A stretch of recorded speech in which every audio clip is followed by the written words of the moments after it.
Big boss Malayalam season 6 മറ്റൊരു മത്സരാർത്ഥി കൂടി ഇപ്പോൾ പുറത്തു പോയിരിക്കുന്നു എന്നാണ് വിവരം.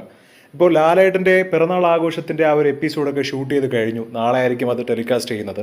അപ്പോൾ നാളെ അല്ലെങ്കിൽ മറ്റന്നാളായിരിക്കും ഇത് സംപ്രേഷണം ചെയ്യുന്നത്. ഇപ്പോൾ ബിഗ് ബോസിലെ നിലവിലെ മത്സരാർത്ഥികളിൽ റസ്മിൻ പുറത്തു പോയിരിക്കുന്നു എന്നാണ് അറിയാൻ സാധിച്ചിരിക്കുന്നത്. വളരെ സന്തോഷം എന്നാണ് പ്രേക്ഷകരുടെ എല്ലാവരുടെയും കമന്റ്. കാരണം നേരത്തെ തന്നെ റസ്മിൻ പുറത്തു പോവേണ്ട ഒരു മത്സരാർത്ഥിയായിരുന്നു. പക്ഷെ റസ്മിനെക്കാളും വീക്ക് കണ്ടസ്റ്റന്റായ ശരണ്യ പിന്നെ ശ്രീരേഖയൊക്കെ ഉണ്ടായിരുന്നത് കൊണ്ടാണ് റസ്മിൻ ഇത്രയും നാൾ അവിടെ പിടിച്ചു നിന്നത്. എന്തായാലും നാളെ ആരെയും എവിക്റ്റ് ചെയ്യേണ്ട സാധ്യത ഒന്നും കാണുന്നില്ല. കാരണം ലാലേട്ടന്റെ പിറന്നാൾ ദിനം ആയതുകൊണ്ട് തന്നെ നാളത്തെ എപ്പിസോഡിൽ എവിക്ഷന്റെ കാര്യമൊന്നും കാണിക്കത്തില്ല. സോ ബുധനാഴ്ച ആയിരിക്കും ഒരുപക്ഷെ ഈ ഒരു എവിക്ഷൻ കാണിക്കുന്നത്. ഏകദേശം ഉറപ്പിക്കാവുന്ന രീതിയിലുള്ള ഒരു സോഴ്സിൽ നിന്നുമാണ് ഇപ്പോൾ ലഭിക്കുന്ന വിവരം.